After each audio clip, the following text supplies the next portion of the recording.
सभी विद्यार्थियों को मेरा नमस्कार।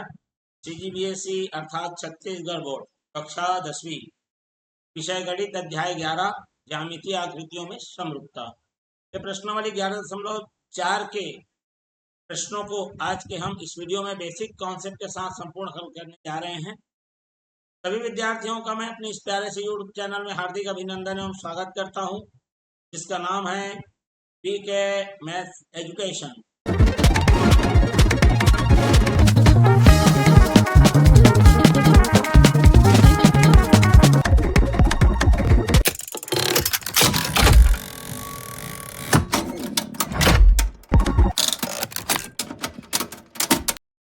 जैसा कि मैंने बताया, प्रश्नावली 11.4 के प्रश्नों को हम इस वीडियो में करने जा रहे हैं।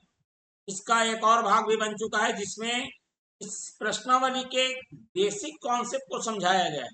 जो विद्यार्थी अभी तक नहीं देखे हैं, लिंक डिस्क्रिप्शन बॉक्स में अवेलेबल है, वहां से सबसे पहले बेसिक कॉन्सेप्ट समझ लीजिए।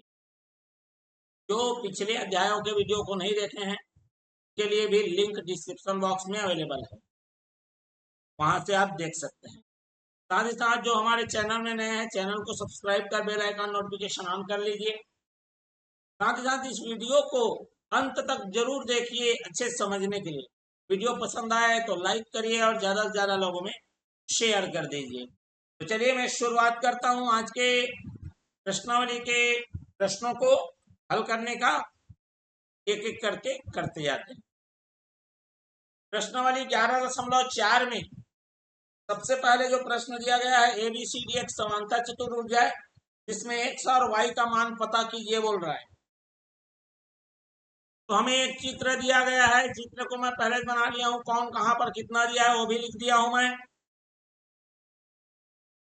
ठीक है। अब हमारा जो बेसिक इससे पहले वाले वीडियो में मैंने बताया है, उसके तहत हमारे पास मैंने दो त्रिभुज ले लिया, DAF और EFC। तो मैं वहीं से लिखना चालू करता हूं सॉल्यूशन। त्रिभुज DAF या ADF एवं त्रिभुज EFC भाई, जहां अज्ञात राशि हमको चाहिए वो वाला त्रिभुज तो आपको लेना पड़ेगा, नहीं तो निकलेगा कैसे। एक समझ में आ गया। चलिए मैं लिखता हूं कोण DFA बराबर कोण EFC।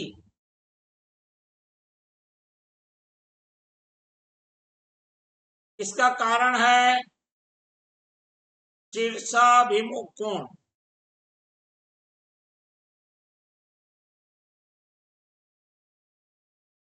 अब आप अच्छी तरह से 9वीं क्लास में पढ़ लिए होंगे, 10वीं में भी है, तो बच्चे जानता है कि कोई भी दो रेखा एक दूसरे को काटती है तो विपरीत दिशा में बनने वाले कोण को शीर्षाभिमुख कोण कहते हैं। तो देखो, यहाँ मेरा DC है और इधर मेरा AE है, जो एक दूसरे को F पर काट रही है। ये जो बन रहा है कोण वही है, इसलिए बराबर होते हैं। चलिए अब मैं जो कोण लेने जा रहा हूं DAF, देख रहे होंगे कोण DAF बराबर है इसके कोण हमारे पास जो है AEC।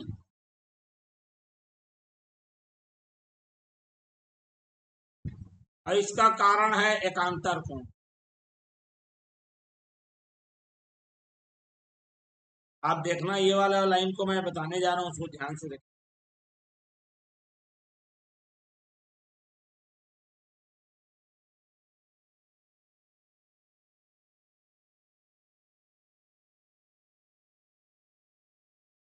अब आप समझ गए होंगे, ये D, A, ये E और ये C, ये दोनों समांतर है क्योंकि समांतर चतुर्भुज दिया गया है। क्लियर है। अब ये वाला कोण इस कोण के बराबर दिखेगा, उसका कारण वही है एकांतर कोण। ठीक है, चलिए, तो दोनों त्रिभुज, यदि किसी त्रिभुज में समरूपता मैंने बहुत शानदार तरीके से बताया हुआ है कि दो त्रिभुज समरूप कब होंगे। ठीक है, वीडियो का लिंक डिस्क्रिप्शन बॉक्स में मिल जाएगा, यदि आप नहीं जान रहे होंगे तो देख सकते हैं वहां से। तो इस प्रकार हम बोल सकते हैं कोण कोण समरूपता से, यदि कोई भी दो त्रिभुज में दो कोण यदि बराबर हो जाएं, संगत कोण, तो दोनों कोण कोण समरूपता से समरूप हो जाते हैं। मैं यहां लिखूंगा कोण कोण समरूपता से।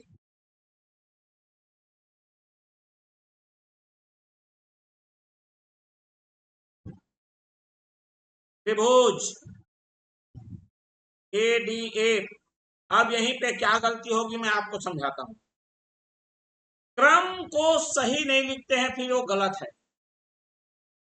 ए, यहां ए उधर के किसके बराबर है, ई, तो इधर पहले ए लिखाया है तो इधर पहले ई लिखाएगा, यही।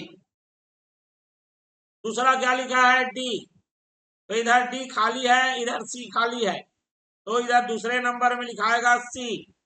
याद रखेंगे, ऐसे ही क्रम में लिखना है, यही संगत होता है हमारा। ठीक है, इधर उधर कुछ भी लिख देंगे तो काम नहीं चलेगा। इधर एफ, इधर का एफ उधर के किसके बराबर है, एफ के, तो एफ लिखाएगा। ऐसा क्रम जरूर जमाना है, नहीं जमाएंगे गलत है। चलिए, अब हमारे पास यदि दो त्रिभुज समरूप हो जाएं तो एक और नियम कहता है कि उसके संगत भुजाओं का अनुपात बराबर है।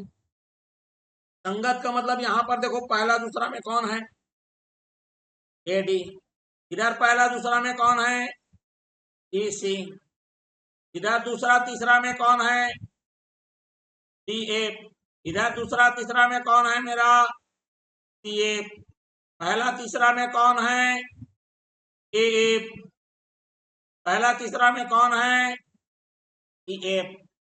तो इसी को बोलते हैं संगत अनुपात, संगत भुजाओं का अनुपात। अब मान को रखते जाइए, AD का मान दिया है 9, EC का मान दिया है, EC मेरा देख लो ये Y है, ये Y, DF का मान दिया है 10 बटे CF का मान दिया है 6, और AF का मान है वो, AF हमको दिया है 15, और हमारे पास जो एफ इन इसको निकालना है वो है हमारा x। अब देखो यहाँ एक ज्ञात राशि है और दो अज्ञात राशि है, तो इस ज्ञात वाले को इस बार अज्ञात के साथ देना है, इसी ज्ञात को एक बार इस अज्ञात के साथ देना और हल करना है। चलिए मैं वही काम करता हूं, तो 9 बटे वाई बराबर 10 बटे 6, वाई ऊपर जाएगा 10 नीचे आएगा, 6 इधर जाएगा, तो 9 छक्का 54, और बटे में आ जाएगा 10 जो कि आ गया 5.4। जब इन दोनों को लेंगे तो 10 बटे 6 बराबर 15 बटे x,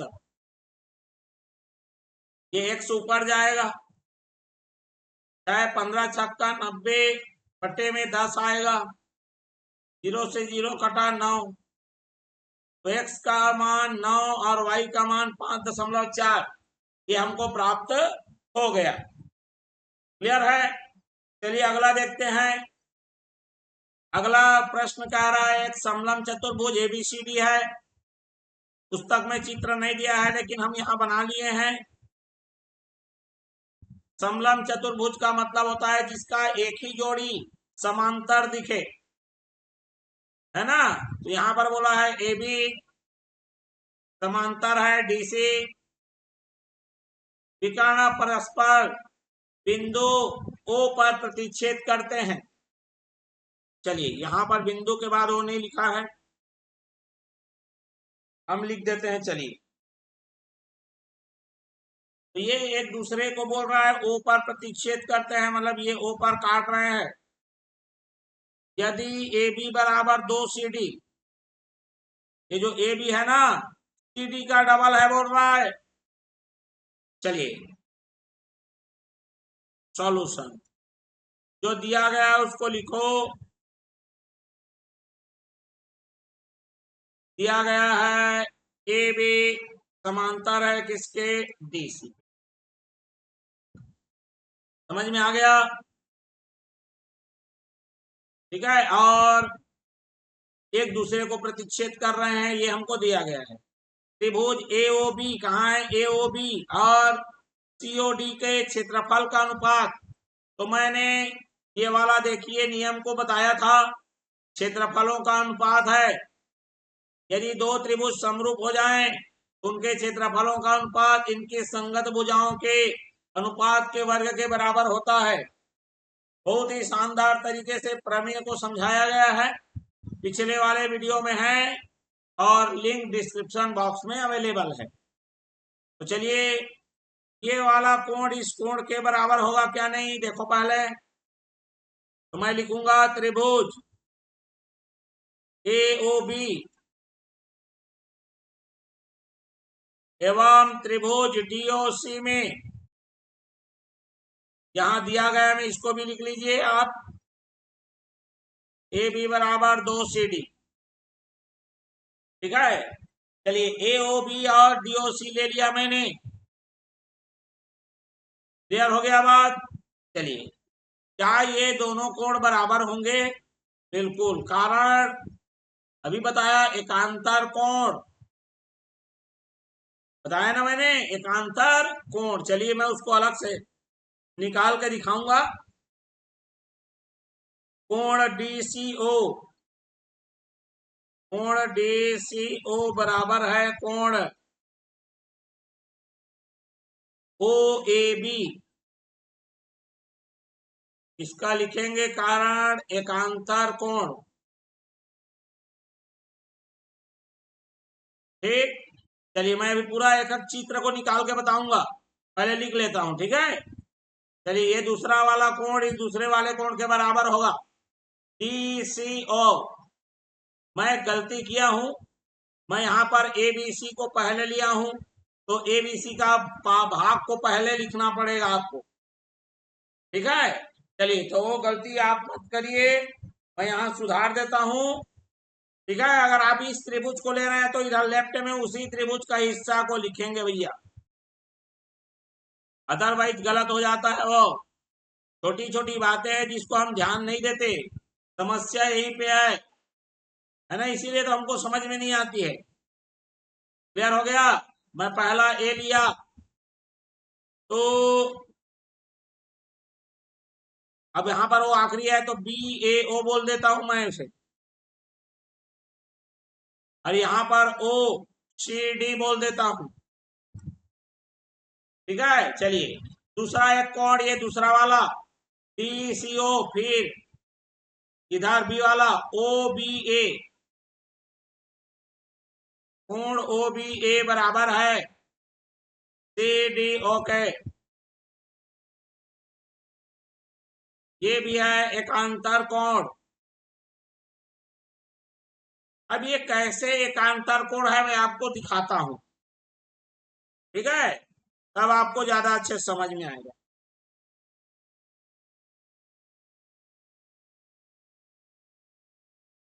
ये देखो, दोनों समांतर हो गए, हुए कि नहीं हुए? बिल्कुल हो गए। अब देखो, दिख रहा है, ये समांतर, ये तिर्यक रेखा, ये कोण इस कोण के बराबर। ठीक है। एक और दिखाता हूं मैं।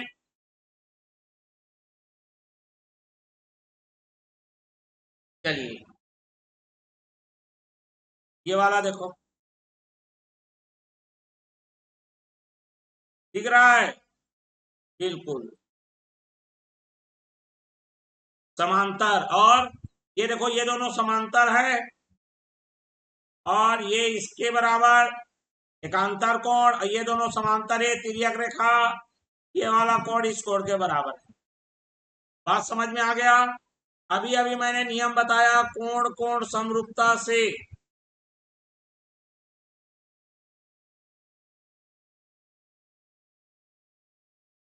क्या हो जाएगा? त्रिभुज AOB समरूप हो गया त्रिभुज DOC के। अब हमको पता है कि यदि दो त्रिभुज समरूप हो जाएं, समझ रहे हैं बात को, तो उनकी क्षेत्रफल का अनुपात, क्योंकि हमको क्षेत्रफल का अनुपात चाहिए, तो सबसे पहले उनको समरूप सिद्ध करना था, क्योंकि जो क्षेत्रफल का अनुपात है उसमें त्रिभुज कैसा होना चाहिए, समरूप होना चाहिए। क्लियर हो गया बात। चलिए, नियम को बहुत अच्छे तरीके से समझाया है, देख लेंगे, पिछले वाले वीडियो में है। त्रिभुज AOB मतलब क्षेत्रफल त्रिभुज AOB बटे क्षेत्रफल त्रिभुज COD बराबर उनके संगत भुजा। ठीक है, तो यहां पर गलती तो नहीं किया ना, AOB देखो, A इधर C के बराबर है, तो मैं DOC नहीं लिखूंगा, COD लिखूंगा। क्लियर हो गया बात। ये A इधर A का किसके बराबर कनेक्शन है, C के बराबर, तो A पहले लिखा है तो C पहले लिखाएगा। अब संगत भुजा मतलब यहाँ पर पहला दूसरा में है AO बटे यहाँ CO, तो उसका वर्ग बराबर यहाँ दूसरा तीसरा में है OB, तो इधर का बटा मेरा OD, और उसका क्या लेंगे, स्क्वायर। मतलब यदि दो त्रिभुज समरूप हो जाए तो उनके जो क्षेत्रफल है उनका अनुपात उनके संगत भुजा के अनुपात के वर्ग के बराबर होता है। क्लियर। चलिए, इधर पहला तीसरा में है AB, इधर पहला तीसरा में है CD। क्लियर हो गया।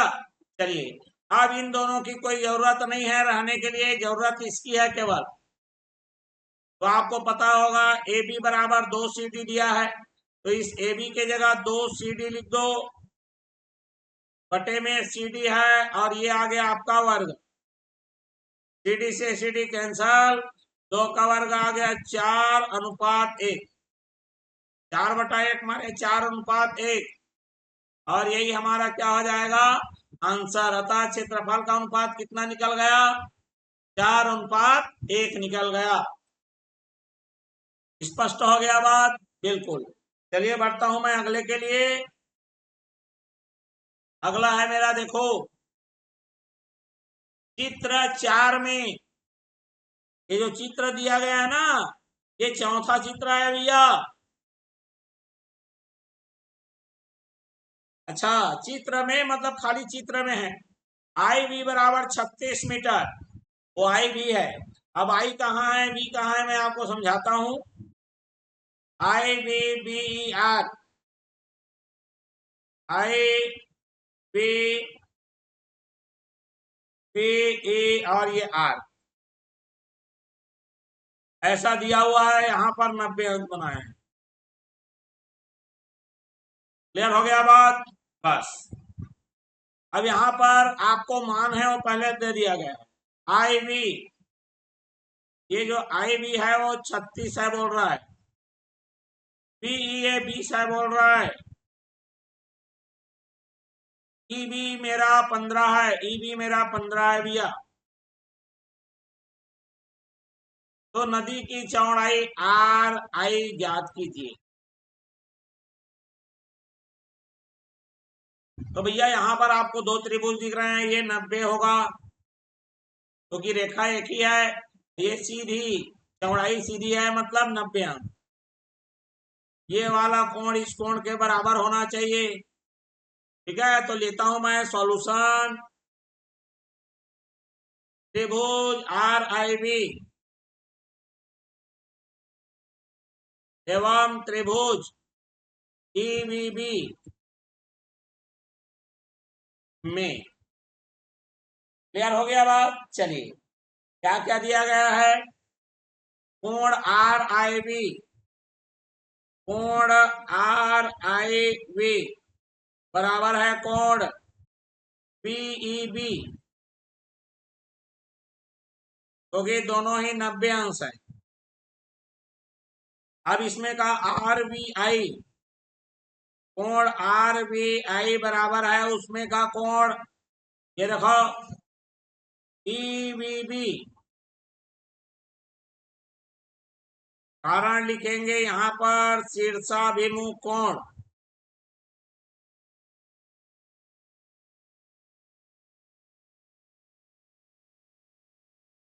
क्लियर हो गया बात?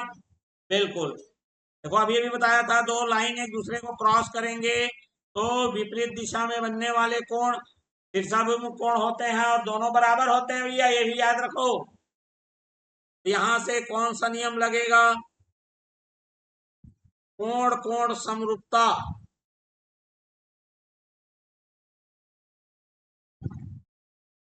ठीक है, कोण कोण समरूपता से क्या हो जाएगा? त्रिभुज आर आई बी, पहले वाले को कुछ भी लिख दो कोई दिक्कत नहीं है, दूसरा वाला पहले के संगत चलेगा।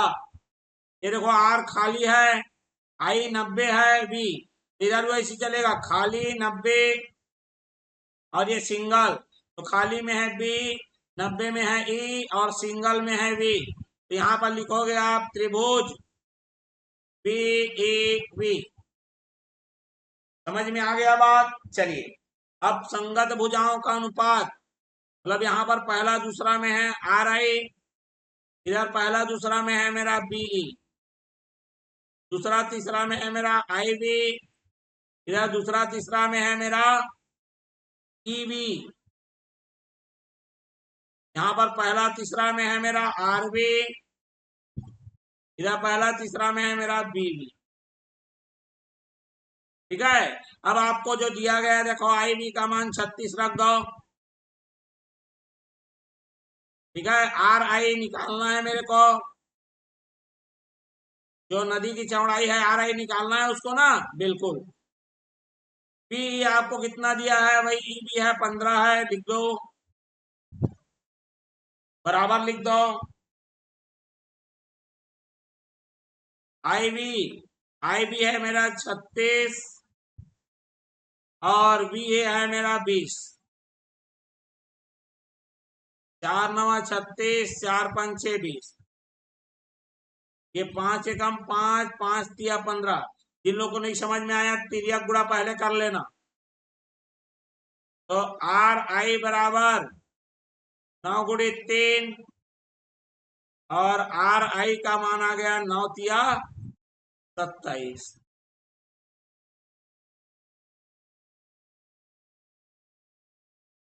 क्लियर है? तो इस तरह से हमने ये निकाल लिया है। बात समझ में आ गया? चलिए बढ़ते हैं अगले प्रश्न के लिए। हमारा अगला प्रश्न क्या कह रहा है? जरा देखो, चित्र हमने पहले से बना दिया है, जिसमें बोला गया है कि दो त्रिभुज समरूप क्षेत्रफल बराबर हैं। ये दोनों त्रिभुज जो हैं समरूप है बोल रहा है, ये मैं नहीं प्रश्न बोल रहा है। ठीक, यहाँ पर हमको जो दिया गया उसमें वही लिखेंगे।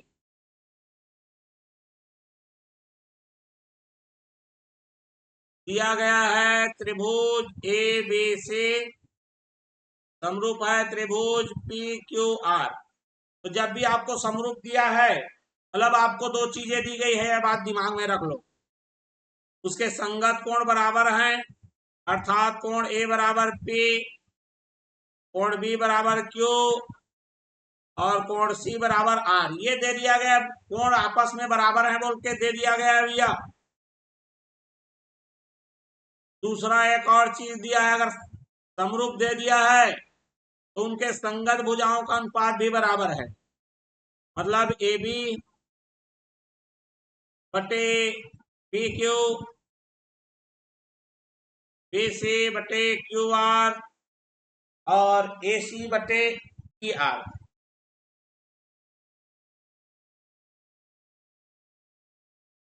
ठीक है, ये भी बराबरी में दे दिया है, ये दिया गया है सब, क्योंकि तो समरूप पहले से बता रहा है।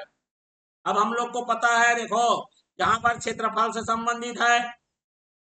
ठीक, चलिए तो यहाँ पर हमारा जो क्षेत्रफल से संबंधित है वो संबंध क्या है? यदि किसी त्रिभुज के दो त्रिभुज समरूप हो जाए, ये जो नियम बताया ना मैंने, इसकी बात कर रहा हूं मैं, ये देख लो। चलिए इसको मैं वहां पर लिखना चाहिए था लेकिन लिख नहीं पाया।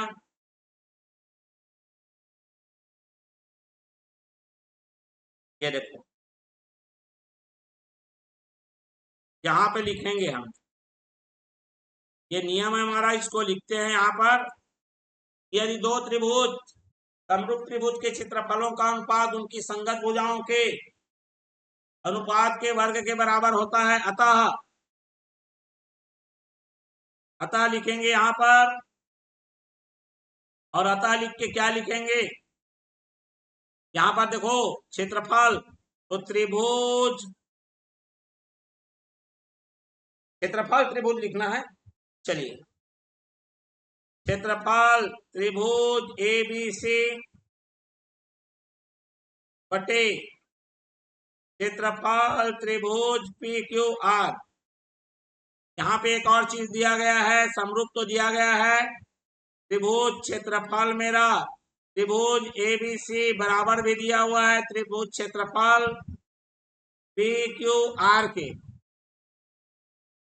बोला है ना त्रिभुजों के क्षेत्रफल बराबर हो तो। चलिए अब यहाँ पर संगत भुजाओं का अनुपात, मतलब ये जो भुजा है उसी की बात कर रहा है, ए बी बटा पी क्यू का वर्ग और बी सी बटा क्यू आर का वर्ग बराबर ए सी बटा पी आर का वर्ग। ये इस नियम से है भैया। अब आपको पता होना चाहिए कि दोनों के क्षेत्रफल बराबर हैं, तो इसका मतलब मैं क्षेत्रफल एबीसी के जगह क्षेत्रफल त्रिभुज पी क्यू आर लिख सकता हूं, क्योंकि दोनों के क्षेत्रफल बराबर हैं। क्लियर हो गया। और आप चाहो तो शॉर्ट कर सकते हो, दोनों को काट दो क्योंकि सेम सेम से भागित होगा, दोनों बराबर है ना, देखो पहले से दिया गया है, तो सेम को सेम से भाग करोगे तो एक आता है, वो एक ही लाइन में काट के लिख सकते हो, लेकिन मैं और अच्छे समझ में आए इसलिए एक लाइन और लिख रहा हूं। क्लियर है। चलिए ए बी बटा पी क्यू का वर्ग बराबर बी सी बटे क्यू आर का वर्ग बराबर ए सी बटे पी आर उसका वर्ग। ये इससे कट गया और ये आ गया एक। अब ये आ गया ए बी बटा पी क्यू उसका वर्ग बराबर बी सी बटे क्यू आर और उसका वर्ग बराबर ए सी बटे पी आर उसका वर्ग। अब देखो भैया ध्यान से देखेंगे, यदि किसी का बटा का वर्ग यदि एक आ रहा है तो उसका मतलब आपने क्या समझा, तो उसका मतलब यही है कि दोनों बराबर मात्रा में हैं, क्योंकि तो याद रखो कभी भी बटा एक आ रहा है मतलब ऊपर नीचे दोनों बराबर हैं, तो हम कह सकते हैं कि ए बी बराबर पी क्यू, बी सी बराबर क्यू आर और ए सी बराबर मेरा पी आर। ठीक, यदि आप एक एक जने को इसके बराबर लेके चलोगे तो आपका ये चिड़िया गुड़ा होके दोनों बराबर दिखेंगे भैया। ठीक है, चलिए इसने डायरेक्ट लिख दिया। अब देखो त्रिभुज ए बी सी एवं त्रिभुज पी क्यू आर में बराबर आ गया, ए बी किसके बराबर है, पी क्यू के, बी सी किसके बराबर है, क्यू आर, और ए सी किसके बराबर है, पी आर। ये मैं नहीं बोल रहा हूं, ये सिद्ध हुआ है, अभी अभी मैं लाया हूं देखो, तो लिख देंगे यहां पर सिद्ध किया।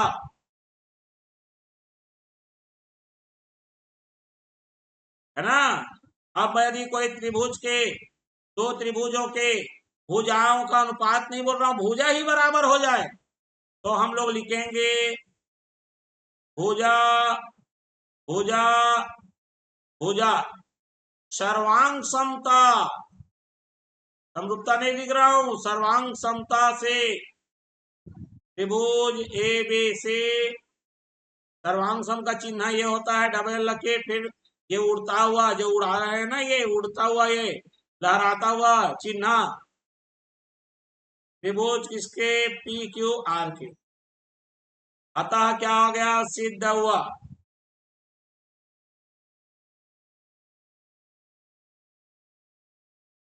बात समझ में आ गया। और इस तरह से ये हमारा क्या हो चुका है, सिद्ध हुआ है। क्लियर हो गया बात।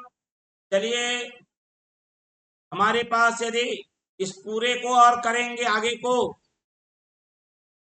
तो आगे में हमारा 5 प्रश्न बचा हुआ है। ठीक है, प्रश्नों को करेंगे तो काफी समय हो जाएगा, तो उन 5 प्रश्नों को मैं अगले वाले भाग में लेकर आऊंगा, उपस्थित होऊंगा। तब तक के लिए सभी विद्यार्थी जिन्होंने हमारे चैनल को सब्सक्राइब नहीं किया है, सब्सक्राइब करके रख लीजिए। इससे पिछले वाले वीडियो प्रश्नावली के इसका पहला भाग वो नहीं देखे हैं, एवं जो अन्य अध्यायों के वीडियो को नहीं देखे हैं, लिंक उनके लिए डिस्क्रिप्शन बॉक्स में अवेलेबल कर दिया है, वहां से आप देख लीजिए। साथ ही साथ वीडियो अच्छा लगा हो तो लाइक करिए और ज्यादा से ज्यादा लोगों में से शेयर कर दीजिए। तो चलिए, फिर मैं मिलूंगा इसके अगले भाग को लेकर, जिसमें आपके 5 प्रश्न अभी बचे हुए हैं। 9 प्रश्न इस प्रश्नावली में, 4 हुए हैं। चलिए फिर मिलता हूं, तब तक के लिए सभी विद्यार्थियों को मेरा धन्यवाद एवं नमस्कार।